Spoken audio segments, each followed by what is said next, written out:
William, do you hear me? No, because it's recording. Okay, you hear me. All right.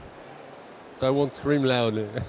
I will take care of your ears. So, who are you? Oh, who am I? My name is Mark Leonard. I am veterinarian. I specialized in, again, this one? Okay.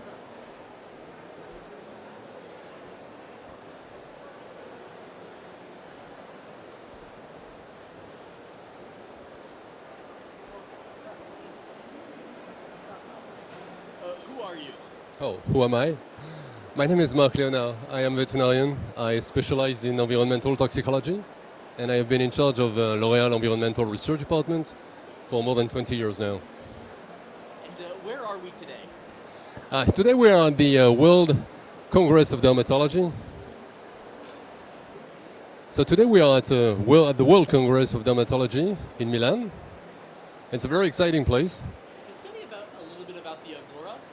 Well, the Agora is the place where, in fact, different experts from L'Oréal are coming and giving short presentations on different hot topics. Fantastic. And now I have a few questions from the employee engagement team about sunscreen. Okay. Do the UV filters in sunscreen have a negative effect on coral reefs? So your question is, are the UV filters, are the sunscreens having adverse effect on coral reef? No. And as a matter of fact, the last publications, the last research on this are pretty reassuring. Je peux la refaire? Parce qu'à un moment donné, mon visage a fait ça et c'est pas très convaincant. So, but when you phrase it, say, can you have a very firm, like, the UV filters in sunscreen have no effect on coral reefs? We just, like, very, Yeah, okay. So this is your question. Yeah. Do the UV filters and sunscreens have adverse effect on corals? And the answer is no. And as a matter of fact, the latest research on it are pretty reassuring.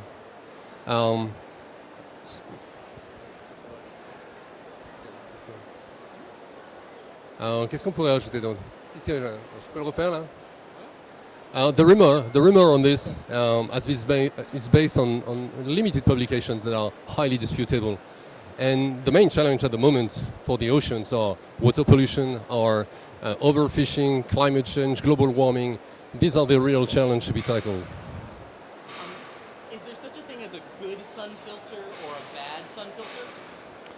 Well, so far there aren't bad sun filters. I mean, the first goal of these products is to protect people against skin cancers. And among them, all the ones that are used on the market at the moment have been tested for their safety for the marine environment. Some alerts have been provided by, as I said, a few limited publications.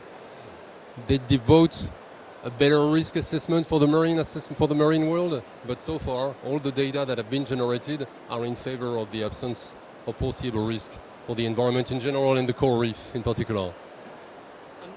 And if there was such a thing as a bad filter, what are they accused of doing to coral reefs? Or they're accused of killing the corals, but they have been tested in laboratory conditions at extremely high concentrations, more than 10 times up to 1 million times the concentration of UV filters that have been reported in natural seawater. In addition to that, over the 28 UV filters that have been allowed in the European Union, for example, only 6 of them have been tested at these non-realistic concentrations. For 3 of them, yes, there was an effect, but again, at non-realistic concentration. And for the 3 others, octocrylene, avobenzone, and the third one, there was no effect, even at this very high concentration. So by the end, you end up having 3 effects at non-realistic concentrations over 28 products. It's a poor basis to say that, yes, there is a problem with sunscreens.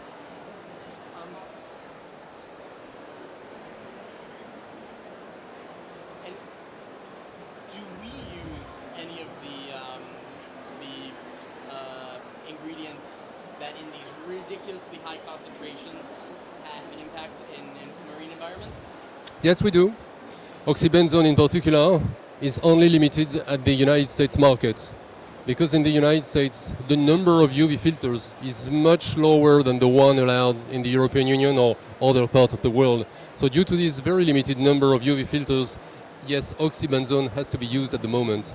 But in other parts of the world, we can have similar or even better sun protection with other organic UV filters than oxybenzone. Is there such a thing as the perfect sunscreen? Well, a perfect sunscreen would be a product that would stay very long on the skin, will not be absorbed, will have no adverse effect potentially in the environment and the aquatic environment in particular. I guess that all our laboratories at L'Oréal are working in this field, but the products already on the market are pretty good products. Moi, ça, on peut jacter par contre. No, it's not factual. It's pure. Ok, let's try again. Like, en fait, la question, c'est pas nul, mais c'est très drôle. Si moi, si je suis consommateur pour un salarié L'Oréal, je suis en train de me renseigner sur les systèmes solaires, je te pose la question. Est-ce qu'il y a quelque chose comme la crème parfaite qu'il faut acheter? Non, là, je peux pas aller sur cette voie-là. C'est quelque chose ça qui peut être prononcé par les gens qui designent les produits. Moi, à mon niveau, j'ai pas le.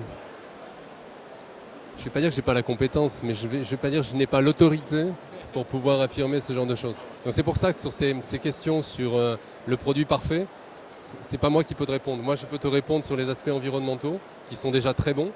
Maintenant, je pense qu'on peut aller au-delà sur la perfection. On peut aller sur, je ne sais pas moi, l'élargissement du spectre solaire sur lequel on se trouve, sur la rémanence du produit. Mais là, je préfère plutôt que tu poses cette question aux gens qui développent les produits solaires. Is there such a thing as a sunscreen that's 100% biodegradable? By essence, it's difficult to consider that a sunscreen could be 100% biodegradable. Biodegradable, with its regulatory criteria, is quite a fast process. The tests that are set up to evaluate the biodegradability are based on the fact that more than 60% of the product must be degraded in 28 days. And not only you have to be degraded by 28 days, but it has to be done in what we call a 10-day windows. This criteria is extremely severe. Many raw materials from vegetal origin, for example, do not pass this criteria. Cellulosis doesn't pass this criteria. Lignin does not even pass this criteria. Okay? We used to say that if cellulosis was biodegradable, Christopher Columbus would never have found the America, of course, because the boat would have degraded during the course of the journey. So, having a sunscreen that would biodegrade that fast is not something that is likely to, it's not something that we want. We want, especially the filtering system, to be sufficiently stable to be able to absorb the light for a sufficient amount of time. But now for the other chemicals that are in the product, yes, all the brands at the moment at L'Oréal are working at improving the biodegradability of these raw materials.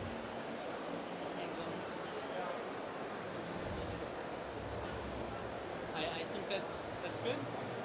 One last thing, can I ask you to say skin really enthusiastically? Skin? Skin. Skin. Right.